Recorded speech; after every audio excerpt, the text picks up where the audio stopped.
Que vous pratiquiez, à la grande canne ou à l'anglaise, la préparation de l'amorce et sa distribution sur le coup sont des éléments clés d'une partie de pêche réussie. Cette séquence vous en fait la démonstration. On va parler des différentes techniques d'amorçage. Et pour commencer, on va essayer d'apprendre à mouiller une amorce correctement. Peu importe sa texture, on verra par la suite qu'il en existe plusieurs sortes. Mais peu importe, de toute façon, il y a une marche commune pour le mouillage et pour la mise en œuvre de cette amorce. On va commencer par cette chose-là. Donc, quelques kilos d'amorce, 2 bassines, et il nous faut de l'eau. Voilà. Et une deuxième bassine avec l'amorce. Alors, différentes façons de l'ouvrir. Soit on y met les dents.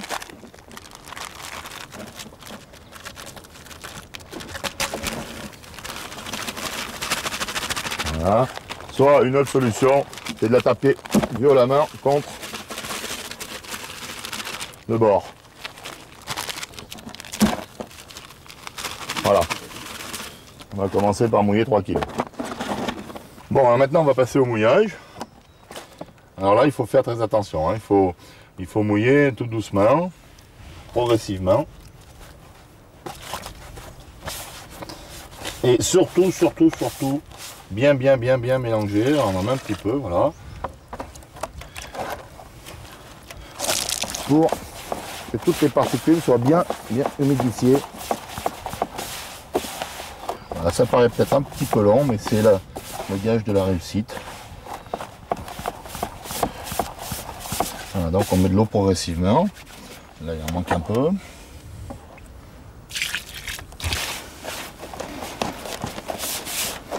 Voilà. Et alors pour le tamisage, il nous faut bien évidemment un tamis. On va pouvoir trouver cet ustensile dans le commerce. Bon, il existe des tamis diamètre 33 pour mettre sur des seaux et des tamis diamètre 44 comme celui-ci pour mettre sur des bassines, des plus grosses bassines. Et dans ces deux diamètres de tamis, nous avons différentes mailles. La maille de 4 mm et la maille de 6 mm. Quelques fabricants proposent aussi de la maille de 8 mm, mais bon, c'est plus exceptionnel. Alors la maille de 4 sera utilisée pour les amorces à plus fines particules et moins collantes, qu'on va utiliser dans des eaux moins profondes ou des amorces de surface.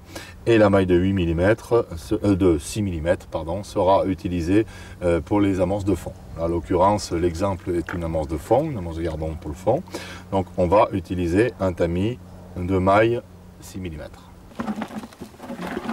Alors on passe le tamis sur la première bassine. On met l'amorce par-dessus. Voilà.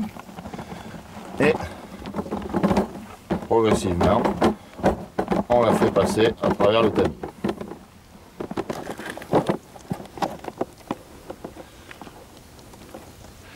Bien, alors au passage, bon, tout à l'heure je vous ai parlé un petit peu de la constitution des amorces d'une façon succincte, des farines, des chapelures, des farines de biscuits, des farines de maïs.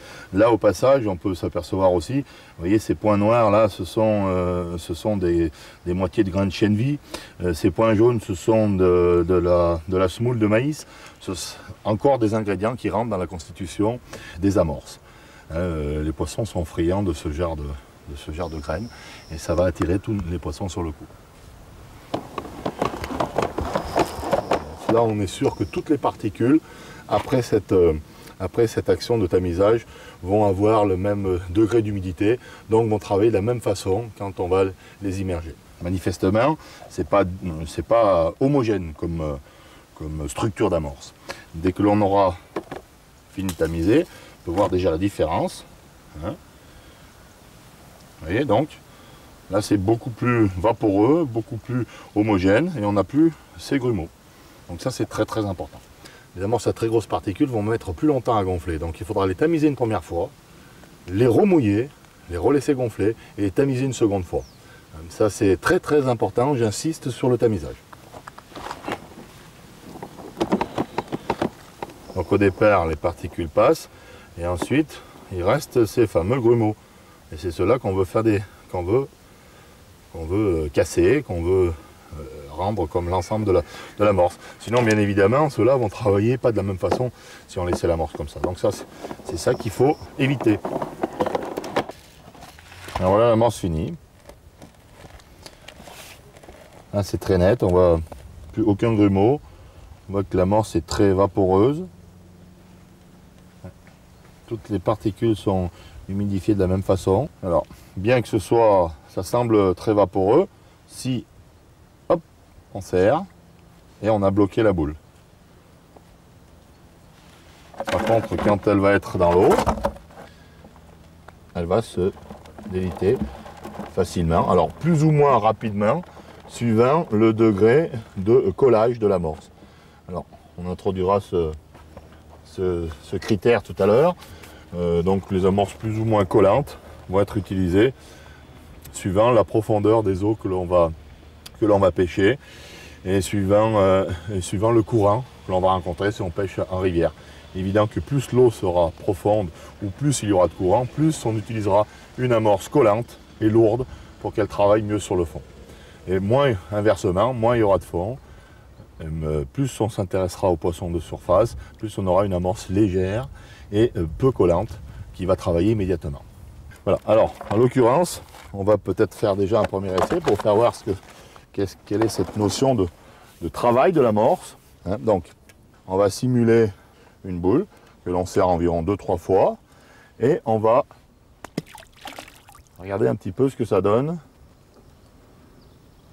Vous voyez, donc elle se pose délicatement sur le fond. Et puis on va voir petit à petit qu'elle va travailler. Vous voyez la formation de bulles, c'est l'intérieur qui travaille. Vous voyez plein de petites particules qui s'en échappent. Et petit à petit, la boule va se déliter et va faire son action d'attirer le poisson sur le cou. Avec la même amorce, dans le courant de la pêche, on peut avoir besoin d'exciter un petit peu plus le poisson. On appelle ça rappeler. Et on va utiliser à ce moment-là des boules beaucoup plus petites, faites d'une main et beaucoup moins serrées, qui vont travailler beaucoup plus vite avec la même amorce. Donc, à ce moment-là, on va faire des boules avec juste une main. Enfin, en réalité, ce ne sont pas des boules. Ça va prendre la forme des doigts, voilà ce que ça va donner. Et on va rappeler à intervalles plus ou moins réguliers, suivant les eaux, on en parlera un peu plus tard, au même endroit que notre amorce de base, constituée de grosses boules, qui elles vont faire l'accroc sur le fond, et ça va être de l'amorce d'excitation, avec la même amorce. Et on va s'apercevoir qu'elle ne travaille pas de la même façon, bien que ce soit la même. Donc, déjà avec une même amorce, la façon de la distribuer, la façon de la serrer, vous aurez déjà des résultats différents. Voilà, alors, donc, vous voyez ce que ça va pouvoir donner, une amorce de rappel à côté. On voit très nettement que là, elle arrive, elle est complètement explosée sur le fond. Souvent, on va être amené à faire varier les couleurs des amorces. Alors, les couleurs des amorces, bon, on a à notre disposition 3 couleurs principales, le noir, le rouge et le jaune. Le rouge est une couleur que l'on va utiliser. On s'est aperçu récemment que le rouge était une couleur très très intéressante pour les eaux très froides. Que ce soit pour les petits poissons avec des amorces de surface ou pour les poissons de fond avec les amorces de fond, on peut varier la couleur de ces amorces en les coloriant en rouge, et en début de saison, dans les eaux froides, ça marche très bien. Voilà, alors on additionne à la farine sèche un petit peu de ce colorant rouge, et ensuite on mouille l'amorce comme si elle n'avait pas de colorant, tout simplement. Alors un petit peu d'eau.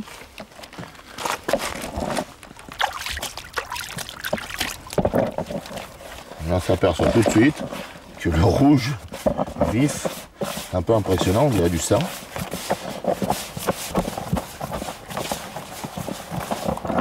Voilà. Voilà la même amorce non colorée et la nouvelle colorée. Ce sont exactement les mêmes amorces et on a fait varier seulement le paramètre de la couleur. Maintenant on va voir ça dans l'eau. Alors, là j'ai une boule d'amorce de base, la même mais en rouge, et la même mais en jaune. Donc au début, un léger trouble. Et ensuite, on s'aperçoit vraiment la différence de couleur. Alors, plutôt les couleurs foncées en début de saison, le rouge et le noir, sur des pêches difficiles, sur des poissons qui sortent d'hibernation et qui n'ont pas forcément très faim. Et puis des couleurs jaunes, vives, claires pour des poissons quand l'eau est chaude, pour des poissons très mordeurs et surtout pour attirer des gros poissons, des brèmes, des carpes, des gros cyprins.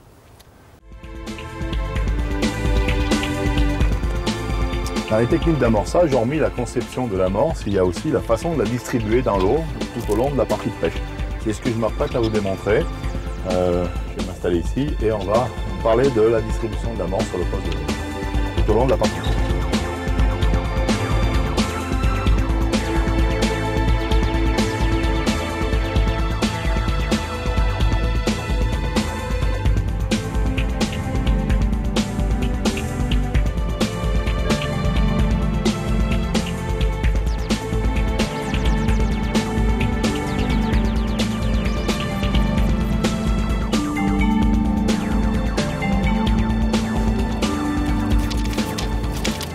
Voilà.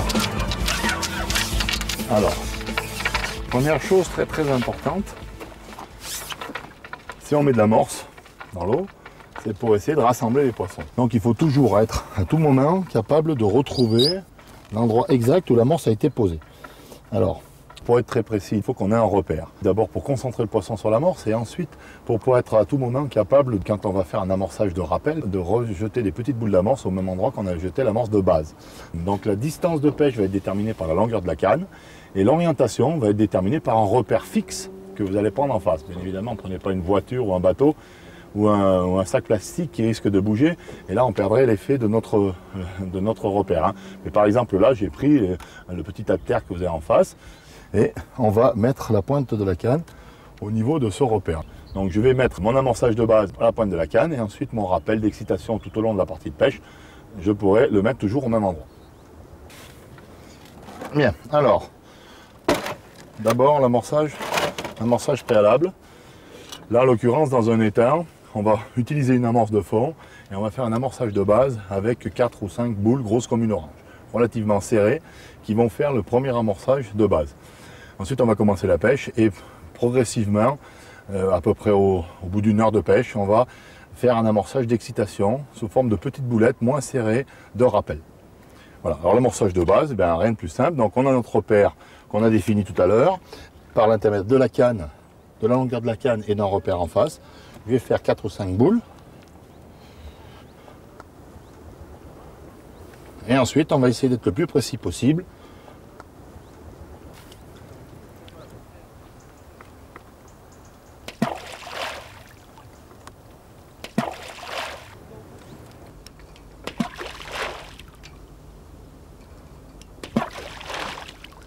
Et voilà.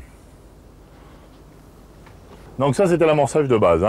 Au bout de quelques minutes, suivant la fréquence des touches, il est évident que si on a des touches régulièrement, on va laisser l'amorce comme ça. Et si les touches diminuent, on va faire un amorçage d'excitation, de rappel. On repositionne la canne pour être sûr d'envoyer ces boules de rappel au même endroit que les boules de base. Et ensuite, avec une périodicité qui va être déterminée par la fréquence des touches, on va rejeter une petite boulette à hauteur des boules de base.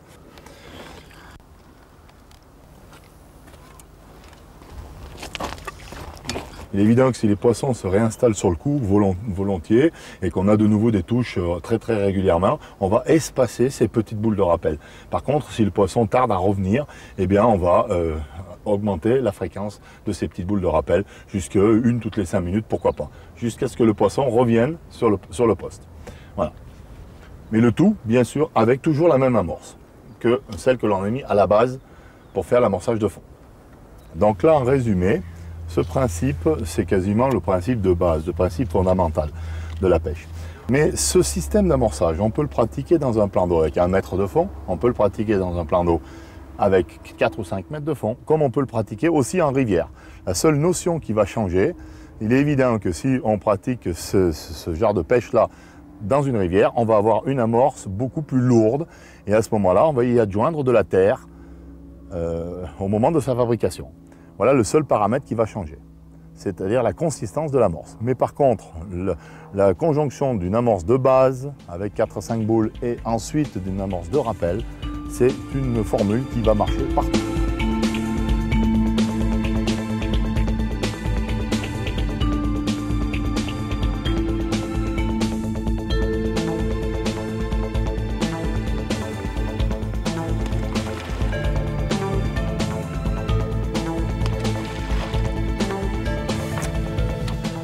Alors après un amorçage de base, toujours pareil, hein, on a une autre possibilité de maintenir les poissons sur le coup tout au long de la partie de pêche, plutôt que de rappeler quand les touches se font de plus en plus rares avec de l'amorce. Dans certains cas c'est très bien, par contre dans d'autres cas ça risque d'effrayer le poisson parce que ça fait quand même du bruit. Donc là on a une autre possibilité, c'est de rappeler avec des graines ou avec des asticots vivants, mais propulsés sur le coup avec une fronde. Alors là vous avez des graines de chènevis, des graines très attractives pour le gardon et les brèmes. Et là vous avez par exemple des graines de maïs doux, très attractives pour les carpeaux par exemple. On peut aussi propulser par l'intermédiaire de cette fronde sur le coup des asticots vivants. Alors, toujours pareil, notre canne en repère et on propulse. Voilà, vous entendez le petit bruit, donc c'est pas trop violent et ça risque pas d'effrayer les poissons qui sont très peureux. Voilà. Alors, pareil, hein, du maïs aussi. La fréquence de ce rappel, eh bien, va être dictée aussi par la fréquence des touches.